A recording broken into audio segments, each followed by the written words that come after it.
I wouldn't wish it on my worst enemy to go out there and have to take a penalty in a penalty shootout. Please don't miss, please don't miss, please don't miss. It's not a nice place to be. Yeah, I've never been under so much pressure, mentally, physically. I think the number one rule of penalties is do not change what you're comfortable with, make a decision and stick to it. When the moment arrives, you define it, or it defines you.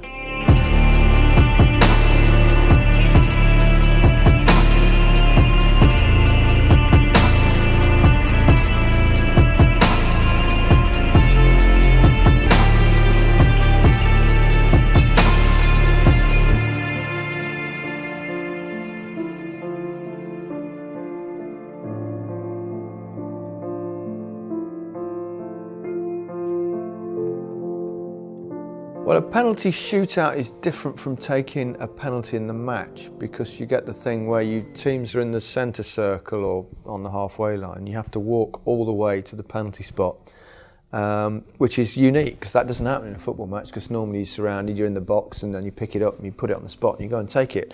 Well, penalty shootout's a little bit different, so you've got more time to think than on any other penalty that you'll probably ever take in your career. And obviously it's also in a World Cup, it means more. Us players are brought up in an environment where it is 22 players on the pitch, 11 on your side. So there are moments in a game for long periods where you aren't the focal point for most of the game. You aren't the focal point of the team. So that's what you're used to, that's where you're comfortable. When you go out for a penalty, it's you against the keeper. 1v1, you're the focal point. It's a big difference.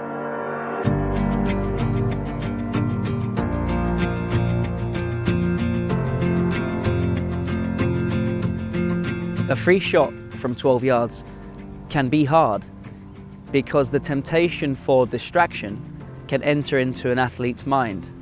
Neuroscience and psychology has proved that the brain behaves differently under conditions of anxiety. When athletes are first learning movements for real, they use a very conscious area of their brain called the ventral stream. When they become expert at their field, in their chosen task, a different area of the brain is activated, and that's called the dorsal stream. So when an athlete performs under conditions of potential pressure, anxiety literally switches a different area of the brain into action. And it turns what should be an effortless, fluent, expert, natural movement into something that can feel very awkward, very difficult and very complex. Normally that happens because athletes overthink the situation. In psychology there's a term called paralysis through analysis, and that means that I can overthink, overcomplicate the moment in its simplicity.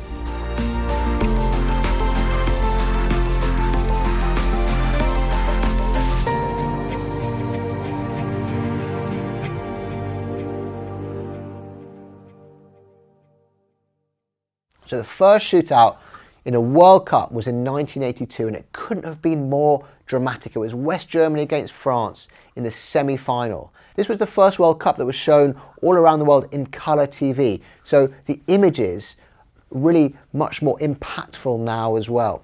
What we saw is that the first 4 penalties were scored. West Germany's Uli Stilicher stepped up to take the penalty for the Germans, and he missed. And as soon as he missed, he fell to the ground and put his hands over his head, and he curled into a ball like a little baby. And what we were seeing was the power of the penalty was incredible. It could turn an athlete, an elite athlete who was playing for his country, into an infant who was crying. And the pictures showed that as Stilicher was walking back to the centre circle, he had tears streaming down his face because he thought he'd lost the match for the Germans. And in fact, the next player to take the kick for France, we almost missed him taking his kick because the cameras were so focused on the tears of Stilicher. But that was Didier Six. He didn't want to take a penalty because he felt he was injured, but he took it and he also missed. So it's back to even Stevens. And And the next player to take for France was Maxime Bossis. Again, another player who didn't really want to take one, and he was asking around, who wants it, who wants it? And Jean Tigana, the France midfielder, said no. There are a couple of other players that said no. So Bossis went up to take it, and he missed. And he also, as soon as he missed, crouched down. So we were seeing the impact that missing a penalty had on these powerful individuals. Germany went on to win the shootout, but the overriding sense from that shootout was that penalties are traumatic and they're dangerous, and they can turn an athlete into something that he doesn't want to be. They can reduce an athlete to tears and to shame and to an infantile state. And that penalty shootout really had an impact that has lasted a very, very long time. It's so dramatic.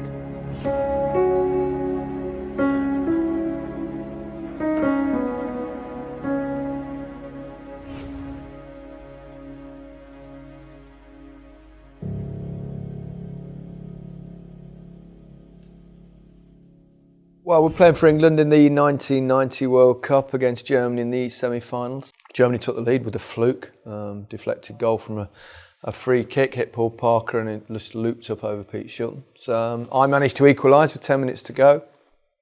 So it went to extra time.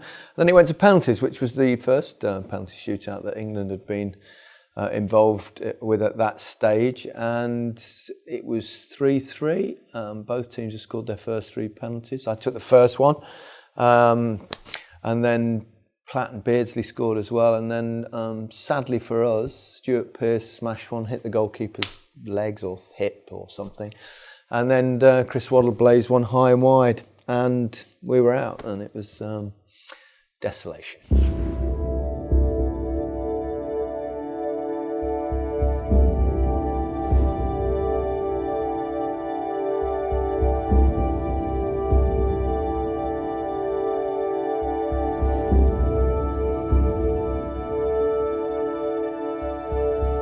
I took 2 penalties in my whole life. I scored one, I missed one. But it's not a nice place to be. Even in the Champions League final, I was next. If Anelka hadn't missed that penalty, I was actually next. And I was thinking, oh, my legs, I was actually holding up. I was being held up because my legs were that shaky.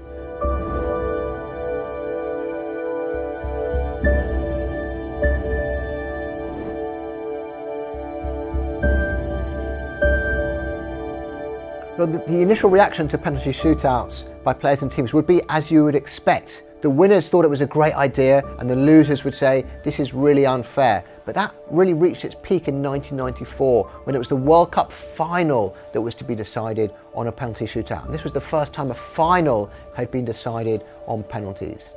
And we all know what happened. Roberto Baggio kicked his penalty over the top of the crossbar.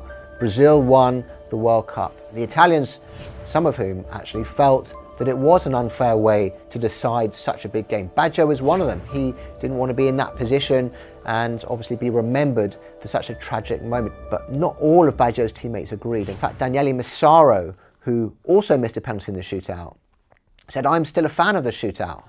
I can't think of anything fairer to decide a match between 11 players who cannot be decided unless you use a penalty shootout, which is the ultimate test of nerve, skill and ability.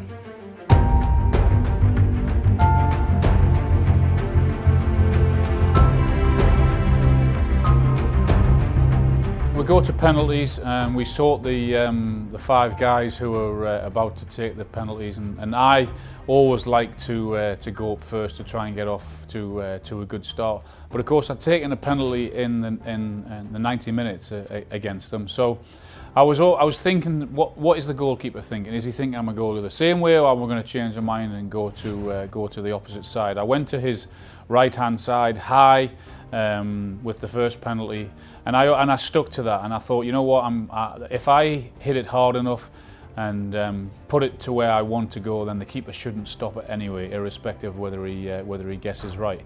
Fortunately, it was the right decision. But that walk from the halfway line to the penalty spot is such a long walk, and if you're not experienced, then there's all sorts going through your mind. Other players can change their mind at the last minute, which we've seen is fatal at times. You can't do that. It's the one thing you shouldn't do. That you should always stick to what you've practiced, and if you catch it right, it should be in the back of the net.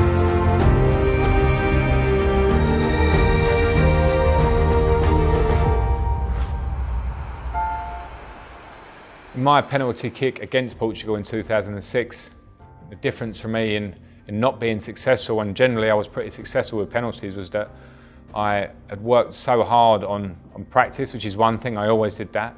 But what I did do was I had studied the Portuguese goalkeeper, studied his previous saves in his last games, and decided to change my usual technique. And I think the #1 rule of penalties is do not change what you're comfortable with, make a decision and stick to it.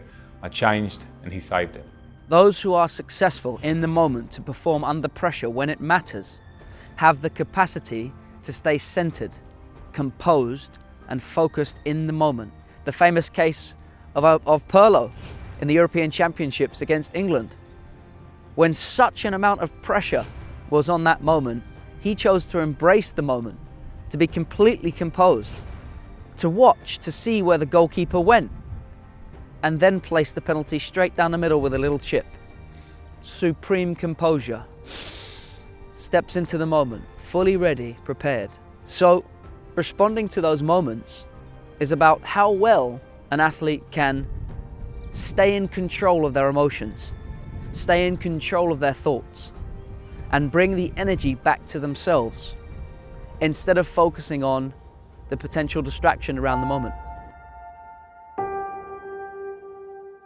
Having been involved in penalty shootouts, having taken penalties, and of course having watched penalty shootouts as a pundit, I can tell, looking at someone with the walk, with the body language, with their look in their eyes, when they're walking to take that penalty, when they place it on the spot, when they take the 4 or 5 yards walk back and then they turn around, you can tell whether they're feeling confident whether they're going to score or not. The important thing is, for me, I had a technique that I used to practice 30, 40, 50 penalties every single day, and I would only practice the penalty that I was going to hit in a match. So by doing that, people always say, yeah, but you practice, but it's not the same under pressure. Of course it's not the same under pressure, but if you've got repetition and you can trust your technique, that will help you, even if it's a small percentage, it cometh that moment. You know, if golfers never practice their putting, well, because it's different come the tournament, well, that makes no sense at all. In the World Cup 2014 in Brazil, quarterfinal, Holland against Costa Rica, and Van Gaal decided to put me on for the penalties. So it was extra time at the time, and he decided to change me for Jasper Sillissen because he had a lot of faith in me, and he trusted me, see me in training, saving a few penalties, and yeah, he made a big gamble and he put me on playing against Costa Rica. No, it was planned before the game. We've had a lot of meetings about penalties in front of before every game. We analyze all the penalty takers, and before the game in the hotel, the goalie coach pulled us and said, "There's a big chance if it goes to penalties, you're going to come on." Initially, I thought it was. He wasn't really serious. I thought it was more like, "Oh, you're doing well in training, keep it up, and your chance will come." But 10 minutes later, he pulled me again. He said, "Well, make sure you keep it quiet, but there's a massive chance. So we've got a lot of faith in you."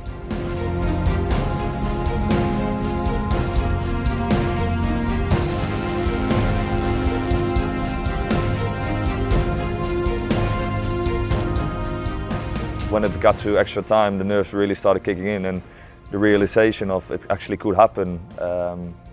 Yeah, it was weird. It was really weird, but really exciting. And then I started my warm-up with 10 minutes to go, and I had, yeah, I got the call to get changed and come on. And then you realize how big the stage is to come on into the World Cup playing for your country.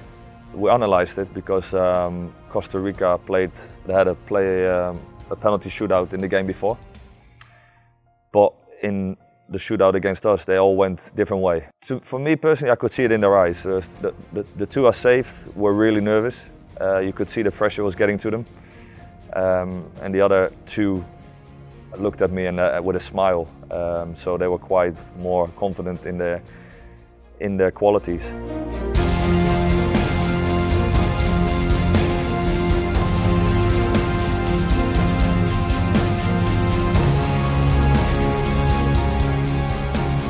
If you're the kick taker, you are in control of that movement. You're in control of that kick. So if your perspective is, I am in control, you're much more likely to be successful. If you believe that the goalkeeper, on the other hand, stands a better chance than you, you're likely to be anxious. The truth is, the ball is the same size. The goal is the same size. And athletes that are confident taking penalties in that moment are normally the ones that have practiced and rehearsed and have a routine to stay anchored in the moment, to avoid distraction, to avoid anxiety. Hazard in the FA Cup final versus Manchester United at Wembley.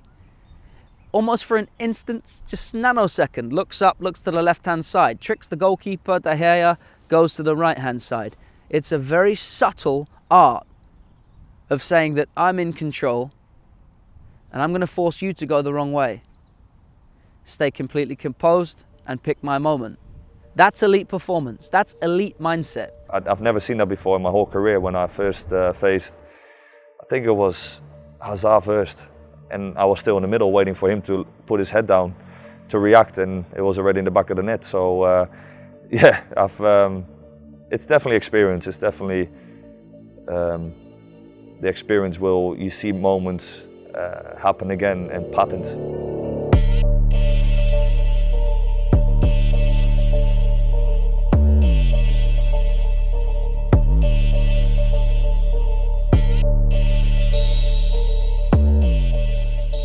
I was expecting my favourite anecdotes in the book to come from players who had missed penalties, because that's where the stories are, of tragedy, of loss, almost of trauma as well. Stories like Miroslav Djukic, who missed a penalty for Deportivo La Coruña in the last minute of the 1994 La Liga season that would have won Depor the league title. Or Martin Palermo, who missed 3 penalties for Argentina in one game against Colombia.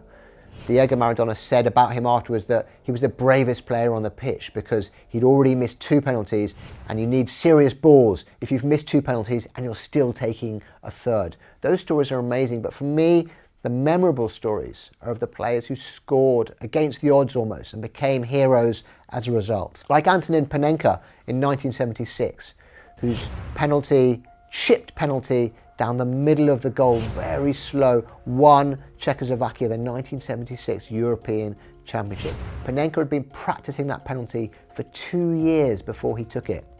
And he told me that had he missed that penalty, he would have been punished. He thinks he would have spent the rest of his life down the mines. Enormous courage, spontaneity, but also hard work and effort went into that one penalty.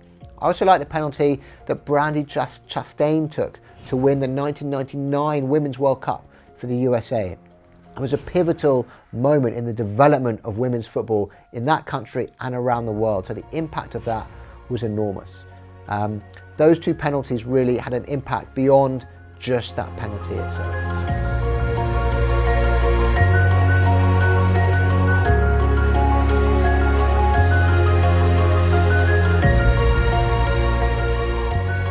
Taking a penalty in a World Cup shootout is the ultimate test of nerve and dealing with pressure in football. It's our moment of glory. Progress to the next round in such a big tournament. Yeah, it's the pinnacle, obviously, for a goalkeeper. In terms of nerves and dealing with nerves and pressure, it is the big moment in a footballer's life. But if you practice and you stick to what you've worked at and practice and have the belief, and that is a huge thing when you're taking penalties, belief and confidence. And if you've done your homework, you should know where the goalkeeper you're facing has dived for his last 5 or 10 penalties. Have you taken a penalty against him before? If so, where did you put it? Did you score? Where did he go? You should know all of that. You should be prepared. But being prepared is one thing, knowing where he's going to go and what you want to do. The execution obviously is the big thing, and that is where your practice comes in. You've got to relish that moment. That's the most important thing for me, is this is a chance to show the world that you've got a massive amount of bottle. And the chance to show off is something that mere mortals never get the chance to do in that sort of position. So just get it done.